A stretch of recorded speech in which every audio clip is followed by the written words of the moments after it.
Hi everyone, and welcome to Natural Languages, and welcome to a new Q&A live session.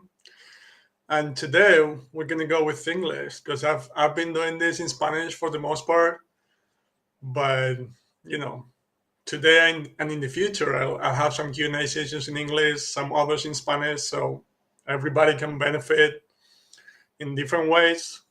Whether you're a native Spanish speaker or a native English speaker or from a different country, but the main goal is to answer your questions when it comes to the language acquisition process. But if it's useful for you when it comes to actually acquiring Spanish or English in today's case, but that's like even better, right? But yeah, as usual, today I want to talk about the main ideas or the main concepts, the main principles for you to understand how the language mechanism actually works. Yeah, and yeah, also, yeah, because my main goal with today's Q&A, but with my project overall, is to help you understand that we can all learn any language when you're in the process. I'm totally convinced. It's just that the way we've been going about it is just wrong. It's just a completely different process, sort of a crazy attempt from us adults to learn the language differently. And yeah, those are the types of things that I want to talk about today. But like I said, man, my main goal is to communicate with you live here today and to answer your questions, and so we can have some chat back and forth. Yeah, answer your question, like I said, but also look at your suggestions, ideas, and anything related to language acquisition. And yeah, so before we get started, as usual, just let me know where you're watching from, and yeah, whether you have any questions already. We'll wait a couple more minutes for more people to get in. But yeah, let me know where you're watching from and whether you're a native English speaker or native Spanish speaker or from a different country or yeah, or like I said, any questions you may have already. And yeah, I'm gonna talk about the main ideas, the main principles, but you can ask me anything related to language acquisition, right? And you can also share your success stories or your failure stories because we all have them, right? Yeah. So yeah, let's wait a couple more minutes for more people to get in, and I'll start answering your questions if there's any already. If not, I'll start with my presentation or the topic that I've been preparing, which is, like I said, the main principles to understand how the language process actually works. Hi. Yeah, nice to see you again. Well, nice to read you again. Yeah, our friend from Belfast. So yeah, like I said, I'll do it in English today, but I'm switching between English and Spanish to try to help as many people as possible, right? And here we have Adrian. Adrian, nice to see you here again, and I'm doing great. Thank you. How is it going in Argentina, and how are you understanding so far? How is it? Is it better for you to understand because I'm not a native English speaker, or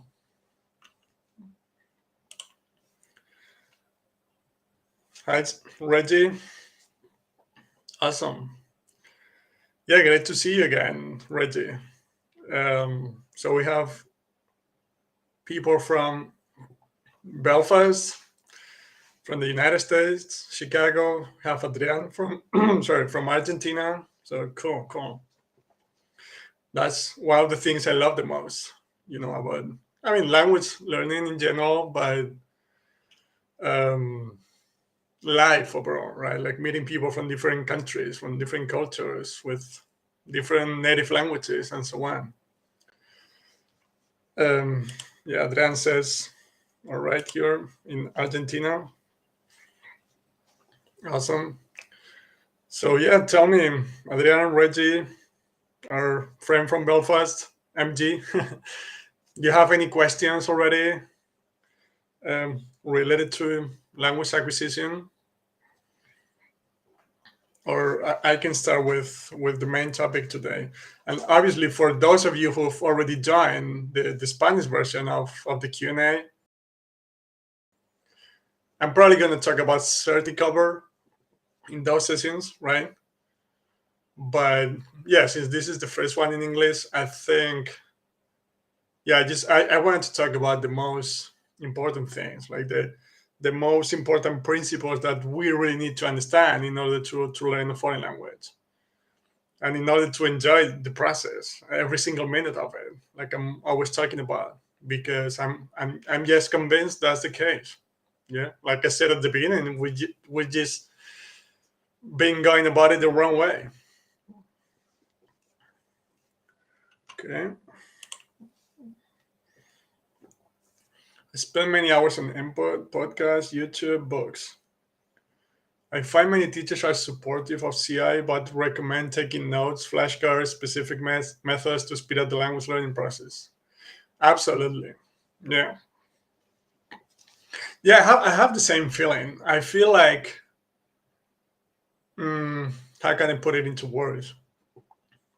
Like, I think a lot of people look at comprehensible input as a nice to have kind of thing, right?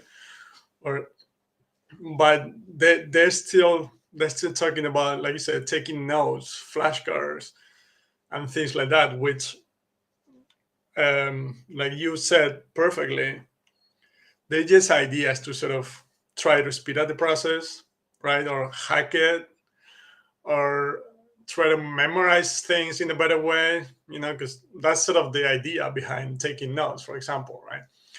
But in my opinion, like, first of all, taking notes reminds me too much of my all high school and college days, and I didn't enjoy those classes.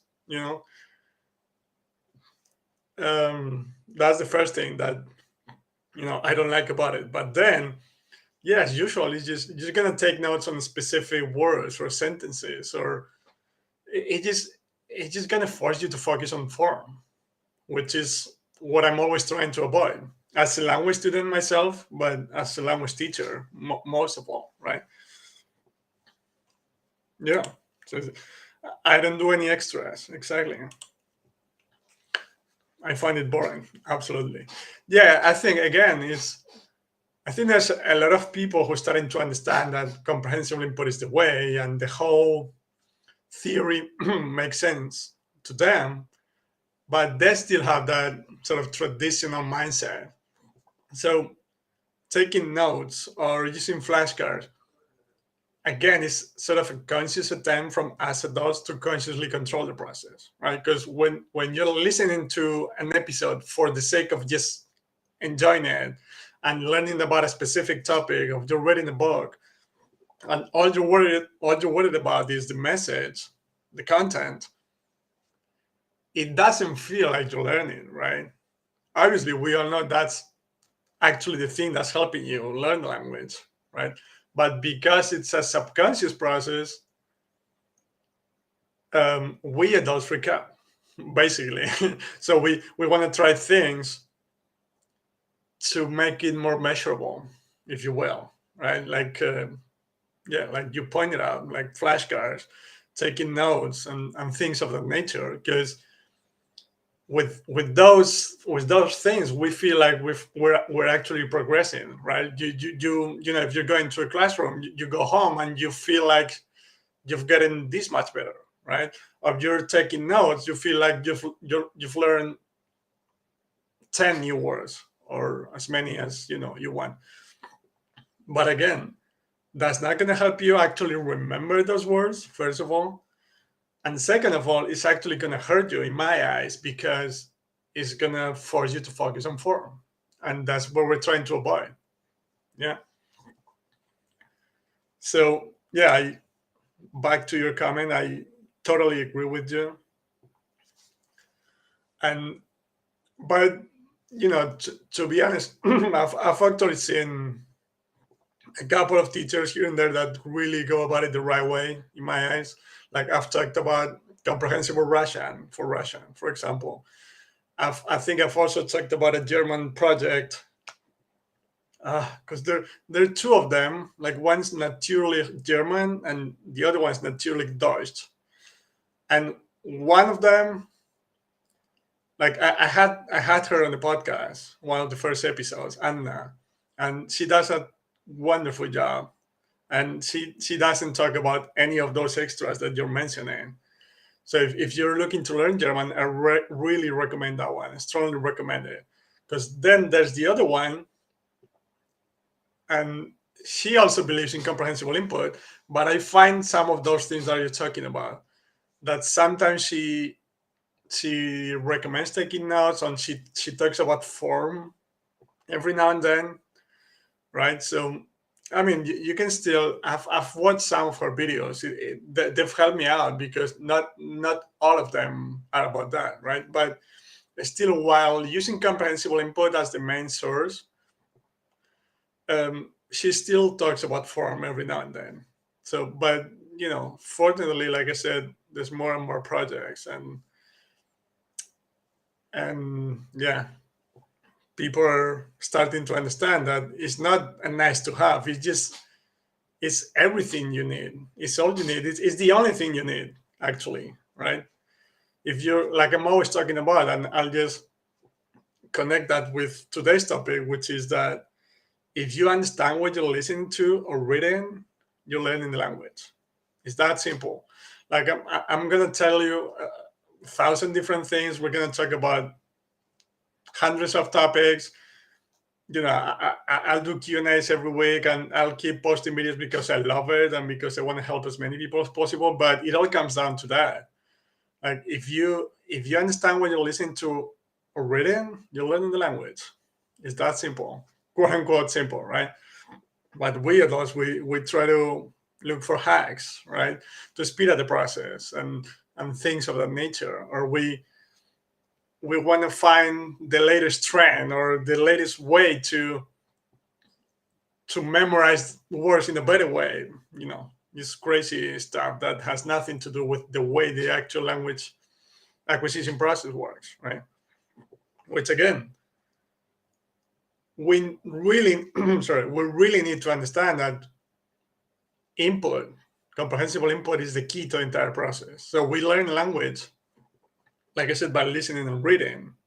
So that's that's the cause of our improvement, right? And output, our ability to communicate, will eventually show up as a consequence. That's the key word. Output is a consequence, not the cause. And that's one of the things that we really need to understand. One of the main principles, if you will. And another one of those principles is understanding that it is a subconscious process. And back to your point, we're always trying to consciously control the process as adults, but it's just not the way it works, and it's actually going to hurt you. I actually believe that if you focus on form, first of all, it's not going to help you learn the language, and I'm starting to believe, and I'm pretty convinced, it's actually hurting you because it's making you focus on form, and I see it every day, like in my students, but people out there in the street, like I see it many times, like they're gonna say something in a foreign language, and it's funny because many times they say it the right way, but then they stop to think about it, right? Or they're about to say it right, but they stop to think about it because of that conscious learning that they had in traditional classes for the most part, but even themselves, right? So it's just gonna hurt you. I felt it, I've seen it, And it happens all the time. Like, I see it with my students. They're going to say something in Spanish and they say it right, or they're about to say it right. I can see it, but they stop, right? They stop to sort of rely on that monitor to tell them whether that's correct or not. And it's messing up with the whole process. And many times the first thing they were going to say was right, and the second thing the second thing they actually say is not. So it's funny. It's funny to look at it when it's not you who's um, having trouble with it, right? But yeah, I see it all the time. So we need to understand that we're not consciously controlling the process. Yeah, but again, if we understand what we're listening to or reading, the process working. You can measure it, but the process working. Of course, you can measure it by seeing how much you can understand, as opposed to a couple of months ago, and and by realizing that little by little, you start having the ability to communicate, right? And naturally, without having to think about everything you want to say, because that's painful. And that leads to that sort of broken speech that we usually see in foreigners when they speak in a different language. That sort of hesitant style, like again, that's because they're trying to access that conscious knowledge, but that's not the way it works, fortunately, to be honest. So yeah, it's a subconscious process. We need to learn to deal with that, to not control the process. And again, I'm going to talk about languages here, right? Because that's the thing I'm the most passionate about. But I'm pretty sure this works for any topic, anything that you're trying to learn.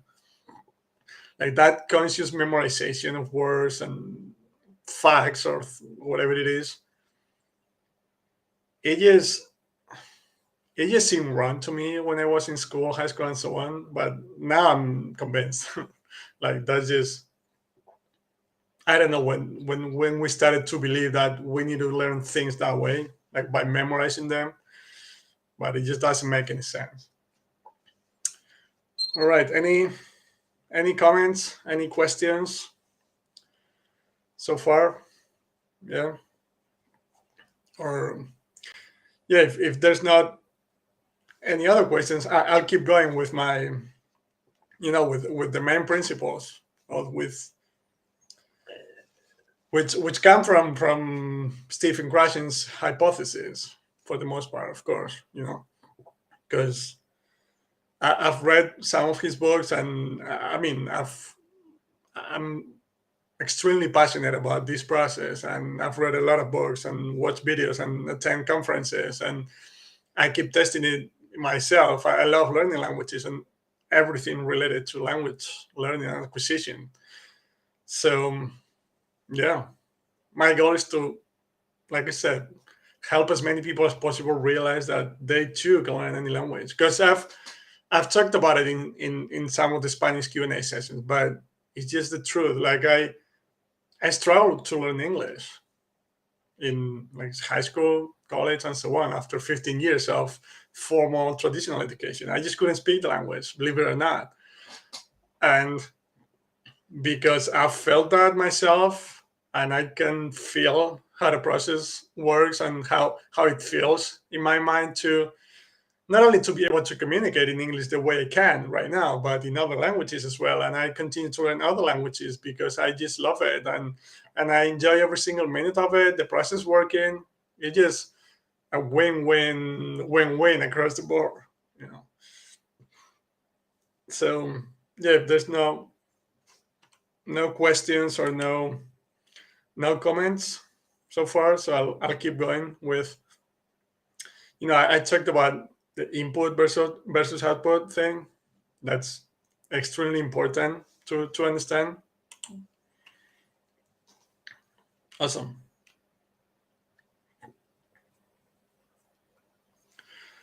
And yeah, I'll go with that in a moment, but I think it's an extremely interesting content here. Adrian says, I don't understand why, but in Hebrew language, like every day I understand more, especially when I read Google News in Hebrew. And Israeli TV. Exactly. That's that's a perfect way to put it. Like, you don't understand why, you don't know what's going on in here, but every single day, if you focus on the right principles, you see that you can understand more and more. And you know, then sometime in the future, you'll see that you start being able to communicate little by little, and in a natural way, which is the most important thing. And of course, getting to a point in which you can fluently communicate in the language, that takes a lot of time, actually way longer than we think. But of course, I'm talking about enjoying the moment every single step of the way. So it's not that you need to learn a language for 5 years until you're ready to start enjoying it. No, you can enjoy it from day one. It's just that the the output part of the language comes later as a consequence, like I said, and it takes longer than most people think, and that's okay, by the way. But yeah, that just keep seeing like videos on how to learn a language in 3 months or 6 months or a month, and just ridiculous things. But I've talked about it many times, but I'll say it again. Nobody's ever learned a language in 3 months, 6 months, 1 month. Because, I mean, technically, you could do it in 6 months if you're getting exposed to the language, I don't know, like a lot of time every day.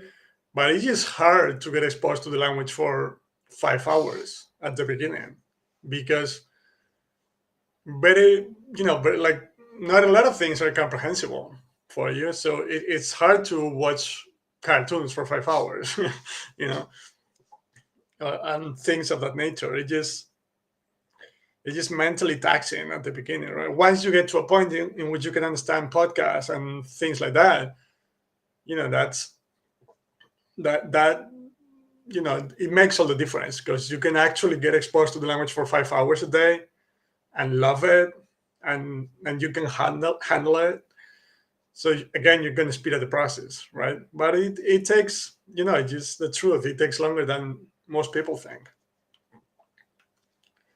But yeah, getting back to your comment, Adrian, it just that's exactly the feeling. Like, I don't understand why, I don't know why, I don't know what actually goes on in here, but it works. And it works not because I say so or because this is the latest trend or technique. It just, again, it's the same way, the same principles by which we've all acquired native languages and we've all acquired other languages. It just how it works. And yeah. So thanks a lot for your comment, Adrian. It is pretty accurate. Yeah. So yeah, so getting back to those main principles, I talked about input, comprehensible input being the key, and output being the consequence, right? Of course, comprehensible because I've talked about it, but if it's not comprehensible, it's just nice for you. So you're not really learning the language. But input is the key, is the cause, and output is the consequence.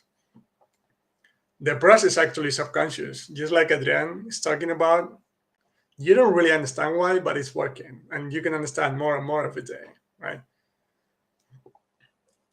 Then what else? I also want to talk about. I don't know if this is one of the main principles, but I also want to talk about error correction because, again, based on the traditional grammar approach, that's like error correction is a tool that most people think is useful, right? When it comes to helping you understand where you've made a mistake and get it right the next time around, right? I think that's the goal. But you can probably relate to it that many times when you make a grammar mistake in a foreign language, many times you knew the actual right word yourself, but that didn't prevent you from making the mistake, right? So you perfectly knew the rule yourself, like consciously knew the rule from those grammar classes, right? Traditional grammar classes. But when you try to actually communicate, in real life, in real time, it just doesn't work that way. You don't have time to think about it consciously. You don't have time to recall that conscious knowledge, right? Because it's all about communicating in a natural way and in real time. So consciously knowing the rule, consciously knowing where you made a mistake is not going to prevent you from making it, right? What you actually need in order to get it right in the future is to listen to it as many times as possible in context. And someday, somehow, you start to get it right. And it happens all the time. I see it with my students. I see it in English with foreigners. I see it with other languages that many times you make a mistake, and even right away you realize, like within your own mind, like a couple of seconds later, you realize, oh, why did I say that? I perfectly know this is not the right way to say it, right? But you still said it that way. It's just that they're two different processes, like I'm always talking about. Like constantly memorizing or learning grammar rules is not going to help you build sentences the right way afterwards. It is going to help you if you have time to think about it, like in writing, or it is going to help you if you're thinking about everything you want to say, right? And back to the earlier point, that's why a lot of people have that sort of broken speech, right? And it takes them a long time to build the sentences that they want to create. And that's why your head is just exploding after 20 minutes of trying to communicate that way. Yeah. Can you relate to that feeling?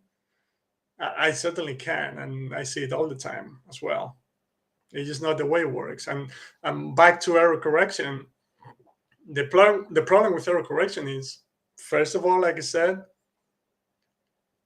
it's not going to help you get it right the next time, because that's not the way it works. And because you knew that yourself, most times, more times than not, you knew the right word yourself. You were just speaking in real time and you don't have time to think about it consciously. So for someone to correct you and tell you what the right word is, most times it's not going to help you because you already knew that yourself, right? And then the sort of trickier part, or not, the most dangerous part, says, how do you feel when someone's correcting your output? I think most people, even if subconsciously, which is even more dangerous, and I've seen it in myself, I'm totally convinced by this way of understanding how the language mechanism works. And yet, when I'm speaking in a foreign language, now I tell people, if they do it, I tell people not to correct me, of course. But if I'm speaking in a foreign language, whatever it is, and people correct me, even if I'm aware of it, even if I'm aware of the fact that that's going to happen, even subconsciously, I start being afraid of speaking because I'm afraid of making mistakes. Again, many times it's just subconscious, right? But I don't know, if you just let me know in the chat as well if you can relate to that feeling that you're speaking in a foreign language, you make a mistake, which you knew yourself for the most part, and a native speaker corrects you, and you don't feel like talking as much after that, do you? Let me know if that's the case for any of you, but I'm pretty sure that's that's happened to all of you at some point.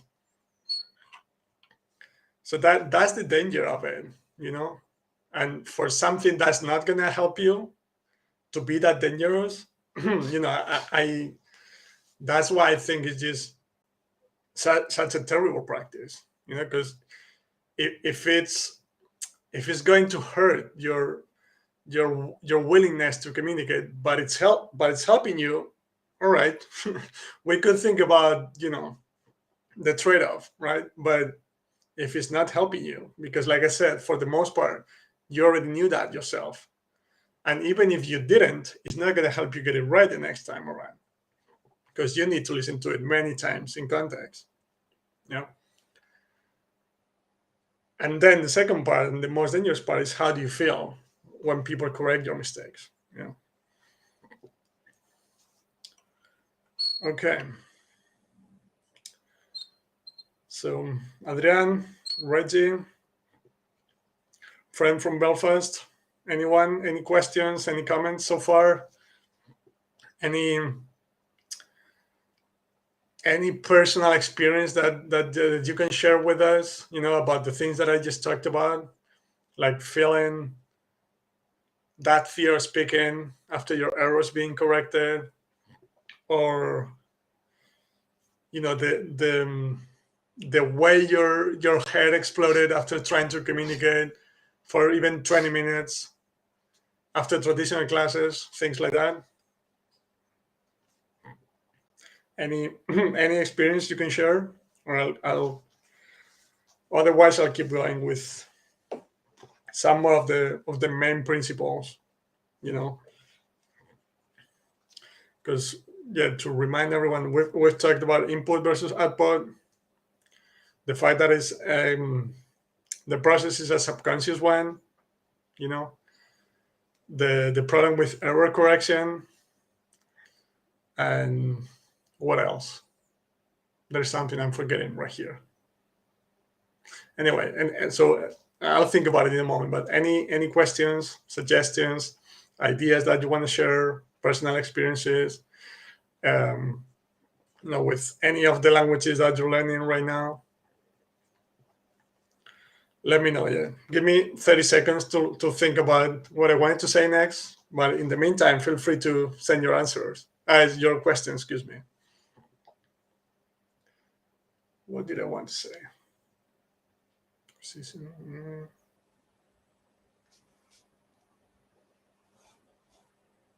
Anyway, no, I think those are the main principles, right? Like input being the cause and the subconscious process and so on. So I also wanted to talk about certain resources that I think are tremendously helpful when you're starting to learn a language. I mean, actually, I'm going to talk about different levels, but also let me know if you're using them, if they're going to be helpful for you, or if there's any other resource that you're using at that particular level that you can share with us. But when I've talked about it in the Spanish version of it, but when I'm starting to learn a language from scratch, so we'll start from scratch, okay? First of all, it really depends on what language it is, right? Because as a native Spanish speaker, like I talked about with Italian, because of the similarities between both languages, I could understand cartoons right away, right? Which is not going to be the case if I were to learn Arabic, for example, right? Or Swahili, or like a completely different language. I mean, but in that case, I'll probably go with a teacher, comprehensible input teacher, of course. That's going to help me learn the language from scratch by creating stories, by using a lot of gestures and pictures and real life context to help me understand what she or he is talking about.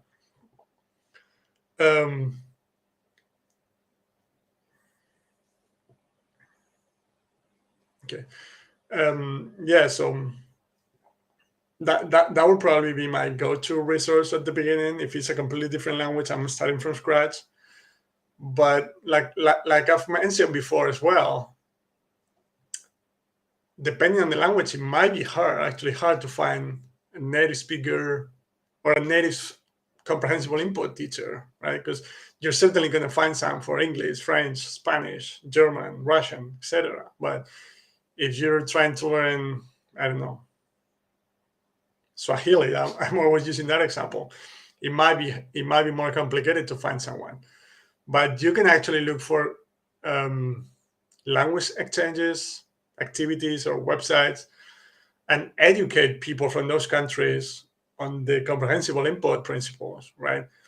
Like someone who's interested in learning your native language, you can have a conversation exchange in which the other person is going to I don't know, it's gonna describe pictures to you, like simple things like that, that are going to help you, even if you're starting from scratch, because you have the help of pictures, right? And the effort the other person is gonna put in to help you understand what he or she is talking about, right? But before we go on with resources, I have some comments, questions. It doesn't affect my confidence when my conversational tutor corrects me, but I do get frustrated when I can't express more complex thoughts and ideas. Yeah, yeah. I think. Well, I mean, like I said, it it's not as hard for some people. To me, like I said, it does affect me, but my feeling is it affects some people more than others.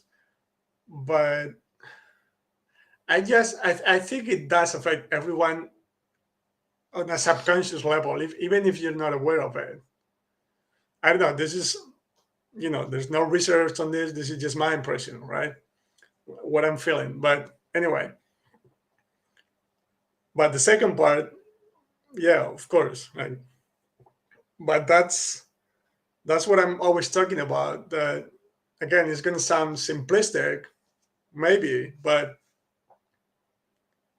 it is what it is. And what I mean by that is, at at a specific point, you know, I get it that you want to communicate the best way possible. You want to communicate complex thoughts and ideas, like you mentioned, and you want to sound native like, or as native like as possible, right? But if you can't, you can't. You know what I mean? Like, but you'll get there later on. It's just a matter of time and patience, right?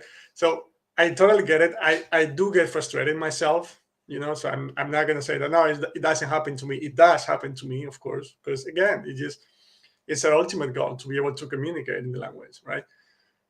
So we do get frustrated when we can't express our complex thoughts and ideas, like you said. But it just, you know, if this is your, it is random or subjective, but if this is your communication ability, this is it.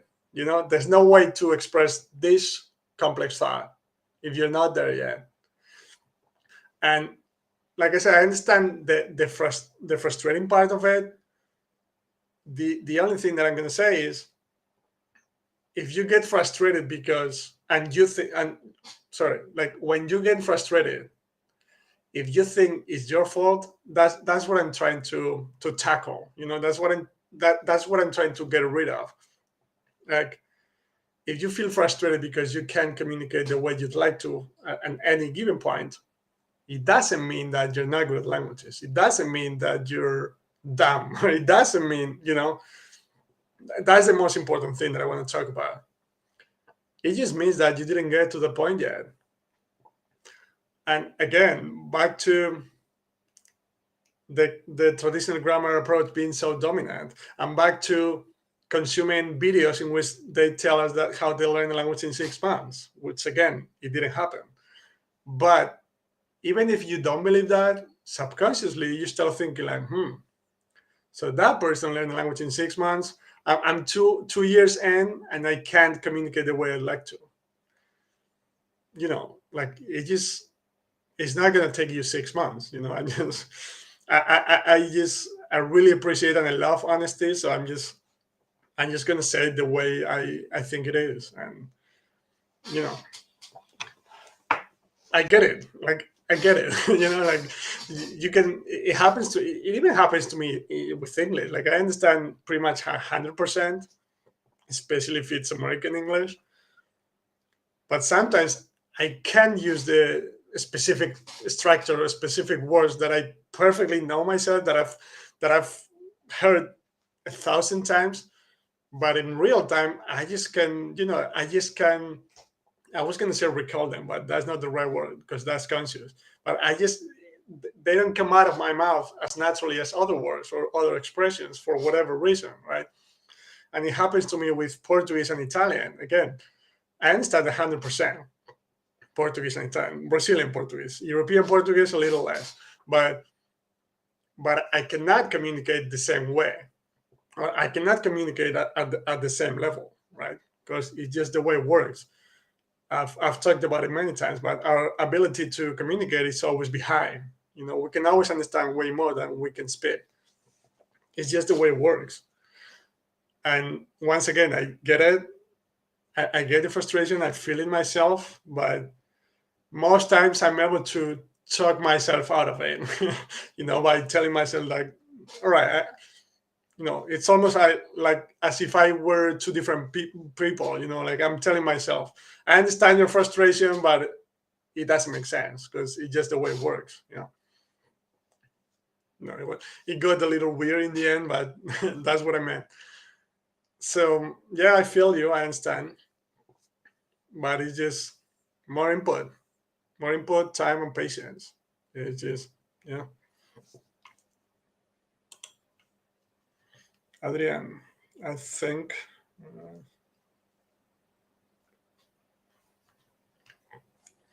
this is a fabulous experience and adventure where all the single days we see new experiences and we learn knowledge. You mean the? Oh, it's very beautiful, this experience to me. Really happy to read that, Adrian. You mean the Q&A session? Yeah, sure.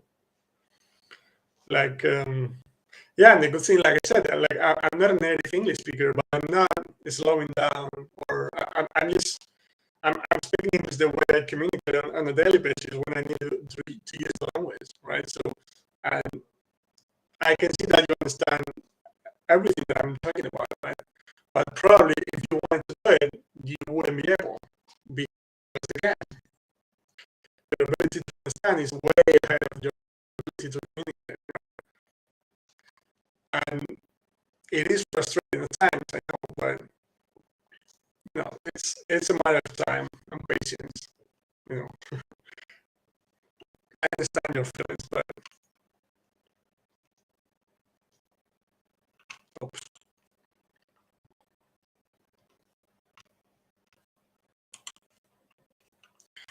Yeah, I think there's some connection issues. One second.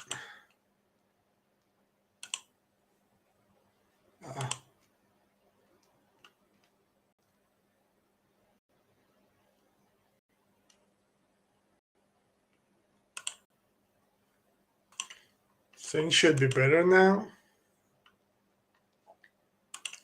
Yeah, I don't know why the connection was really poor.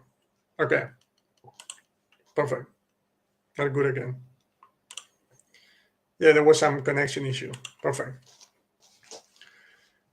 Yeah, so yeah, exactly. It's like it's a matter of time, like patience. It's gonna happen. It's just a natural consequence.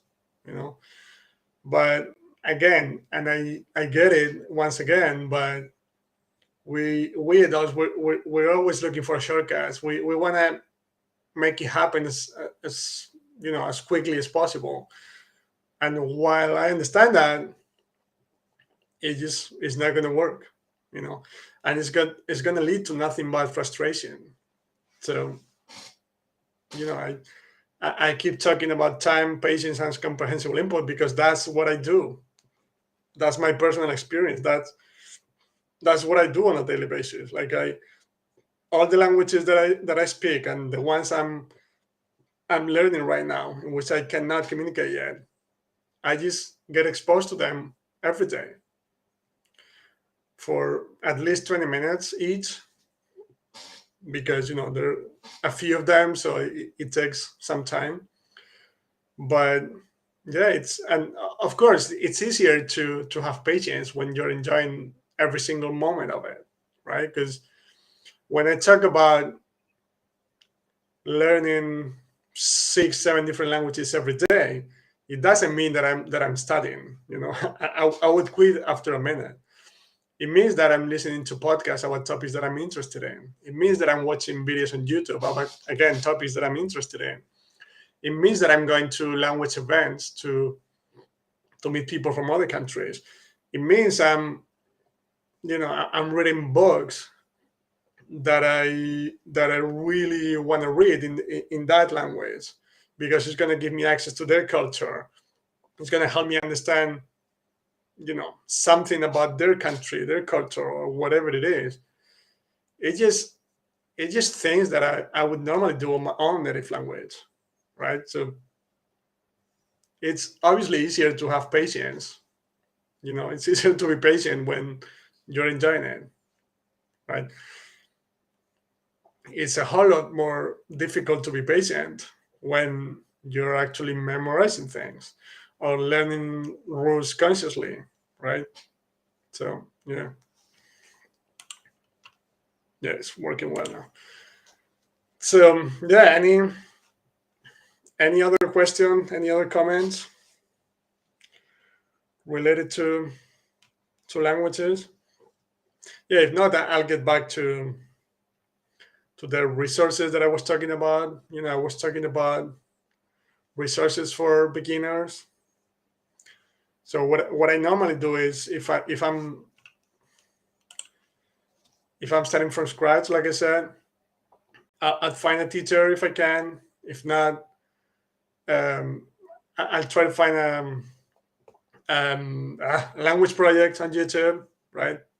Like the ones I'm learning right now, being Russian and German. I actually started with those projects. I didn't even look for a teacher, because for German, there was this one project. It's a different one, but one project that she was creating.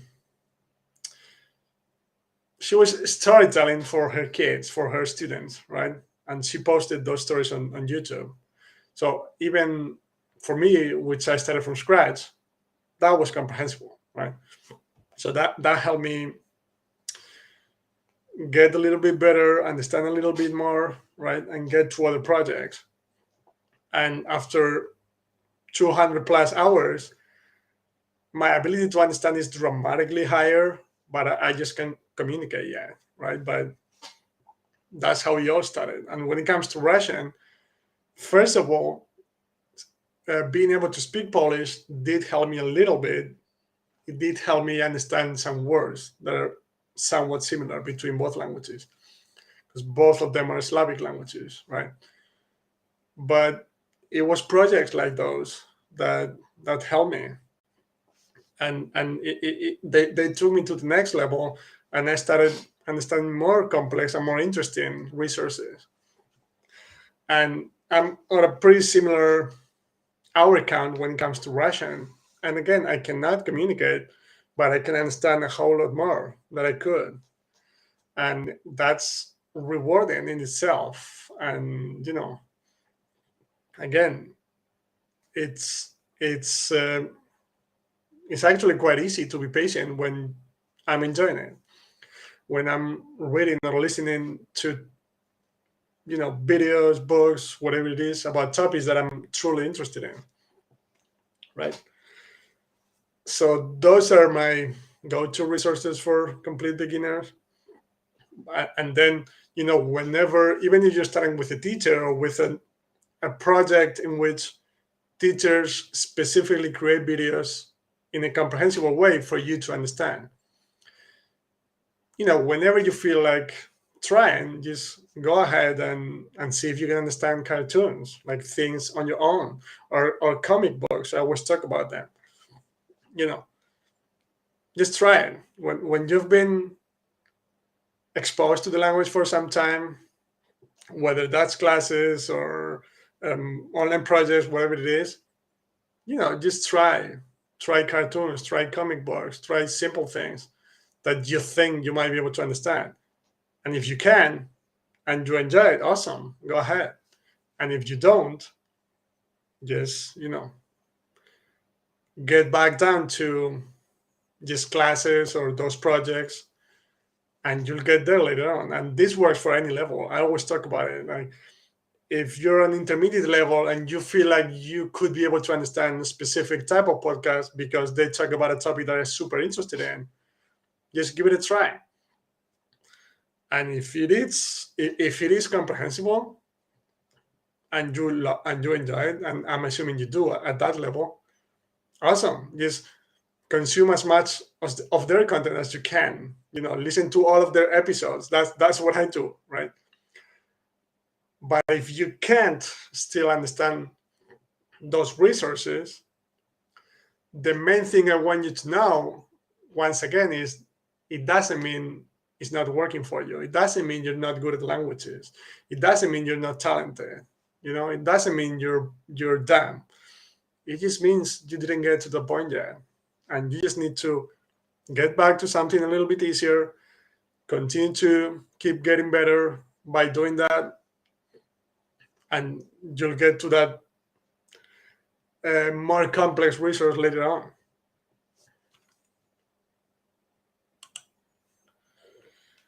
Adrian asks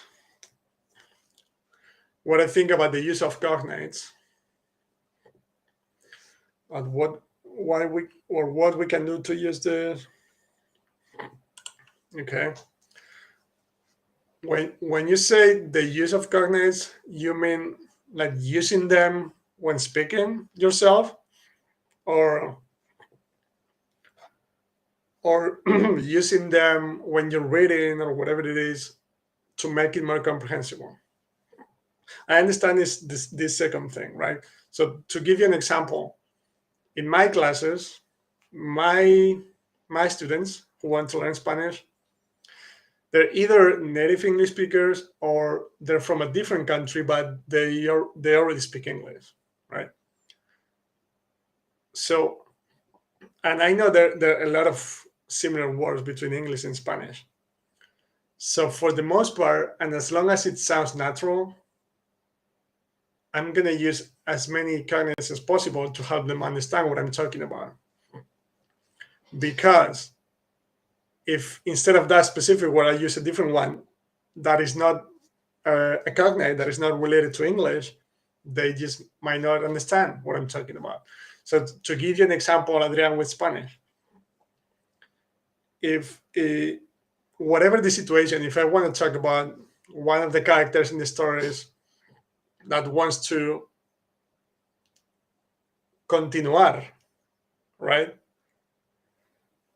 If I use the verb continuar, which is pretty close to continue, they're going to understand what I mean. But if I use the verb seguir, which means the same thing, but it's not a cognate, they might not understand what I'm talking about.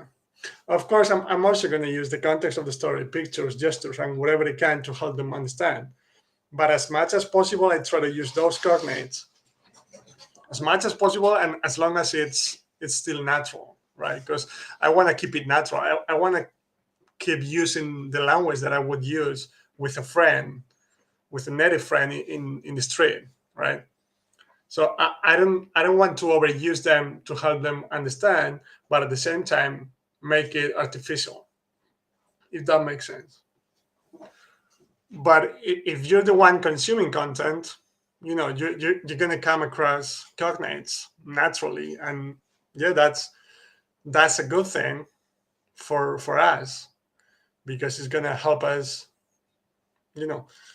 understand way more than we might be able to without them. And it's the same thing that happened to me with Russian. Like I said, because of Polish, there were some words in Russian that I could understand, and those words helped me understand the message of the whole story or the whole video, whatever it was. So yeah, they're useful, obviously, but if you're talking from the perspective of the student, of the person learning the language, just just watch videos, listen to podcasts, read books, and they'll come out naturally. And from my perspective as a teacher, I'll try to use them as much as I can, and as long as they feel natural in that specific structure, because that's going to help my students understand. And I hope that example with Spanish help you understand what I mean. But yep, if if we're talking about two languages that are somewhat related. Um, yeah, let's take advantage of it. Perfect. So yeah, but to me, it's more about the teacher's perspective. About the teacher using them as long as it sounds natural, like I said, to help his or her students. Right? It's not something that I would focus on as a language student because it would probably be artificial, right? And I just know they're gonna come up naturally mm, when I'm reading a book or when I'm listening to a podcast because the native speaker is gonna use them naturally, right? Okay. And then getting back to those resources, once I'm past that sort of beginner stage, I just try things, like whenever I feel like I could be able to understand a more complex and interesting resource, like a documentary, for example, that's a pretty good one for the intermediate level, I think. I just try it. I look for intermediate, I look for documentaries in German, for example, on YouTube if I feel like I could understand them. And if I can, awesome. I'll just watch all of the documentaries they have on that channel. And if I don't, I just get back to something easier and try again later on. And in that sense, when it comes to documentaries, um, probably the best ones are those in which there's like a narrator that explaining things in instead of descriptive way. Like those animal or nature documentaries that they're just there's like some footage of nature or animals or whatever it is, and there's a person narrating what's going on, and they tend to speak in a clear way, in a descriptive way. So those are more interesting probably than those with more sort of street action, like those travel documentaries, for example, in which they interview people on the street. Again, just give it a try and see if you can understand them, but it's probably going to be more complicated because there's background noise and there are native speakers mm, communicating the way they would in a normal setting out in the streets, right? So yeah, and then same thing when it comes to books. Sorry, I usually start with comic books, like simple things like that, because the images are going to help you understand um, what you're reading for the most part. But then, once my ability to understand gets better and better, I just try a little more complex stuff and interesting, like young adult books, for example, like Harry Potter books or books like that, because they're more interesting. Well, comic books are interesting to me, at least, so that's fine. But young adult books, they're even more interesting, I'd say. So I just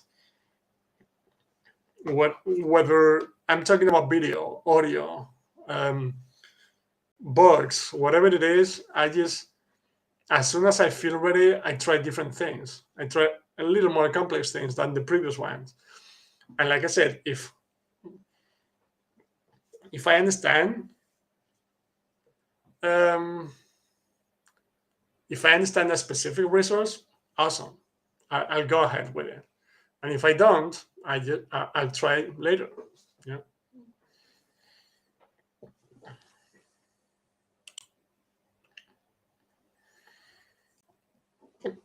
Yeah.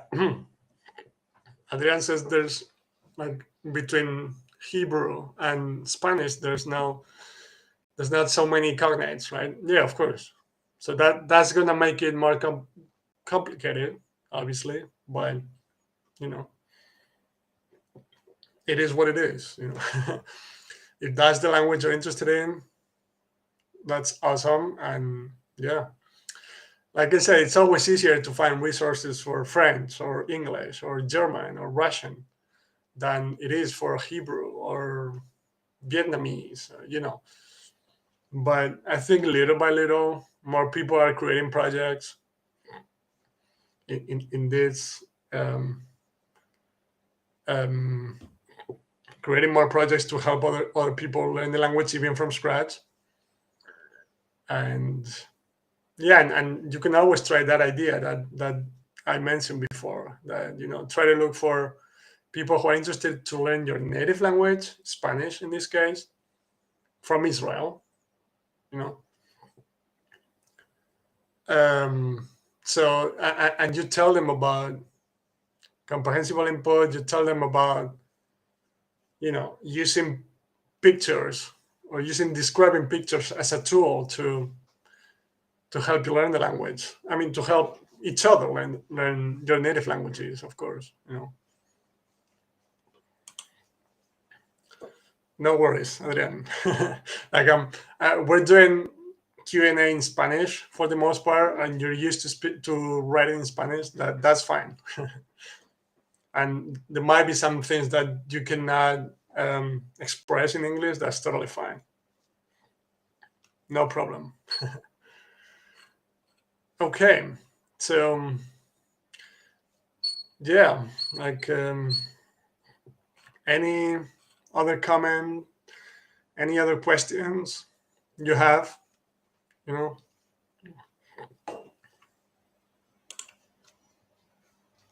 Perfect, Adrian. Awesome. Thank you. Yeah, thank you. But like I said, it just I've talked about the MBA many times, of course, but I watched the MBA in English for 5 years with the expectation that I was going to help me out, of course, but because I just enjoyed it, I just loved it. And when I came to Poland for the first time, I could actually communicate in English because I've been listening to English for 5 years, doing something that I really enjoy.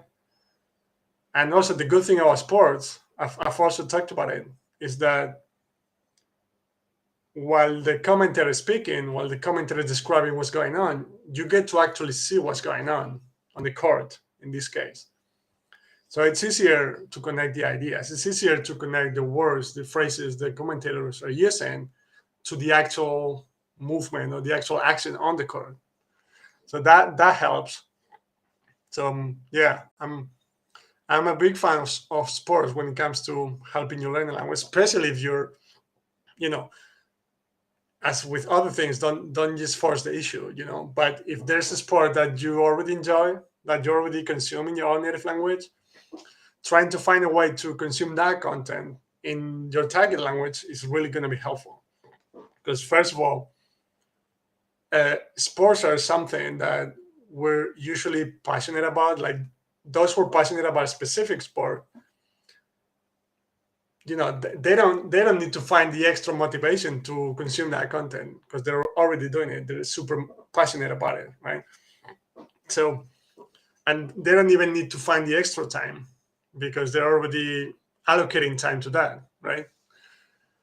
Um, so that's certainly an advantage. But then, because of that sort of physical acquisition of the language, if you will, um, is extremely helpful. And even practicing them, like I've talked about it as well. Like I started playing football or soccer, if you're American, here in Poland, and I just because of that physical acquisition of the language, it really helped me a lot. Yeah, because you get to connect the specific words or ideas with a specific action at the same time. And if it's happening to you, if you hear, when it comes to English, for example, if you hear "man on" and you have a car and you have a guy right behind you, okay, so that means like, well, "man on," of course, but that means watch out, or So yeah, so that's also a resource that I strongly recommend. Like I said, especially if you already enjoy some sport, that's gonna help you a lot for those reasons that I just mentioned before. And yeah, so yeah, everyone, any other comment, any other question in your mind? Otherwise, I think that was it for today. Um, from my part. So yeah, let me just one last minute. Let me know if you have any other question, any other comment, any other thing, any other thing that you want me to talk about. Otherwise, we'll just wrap it up here. Mm. All right. Yeah. Yeah, and I hope those technical problems didn't last much. Yeah.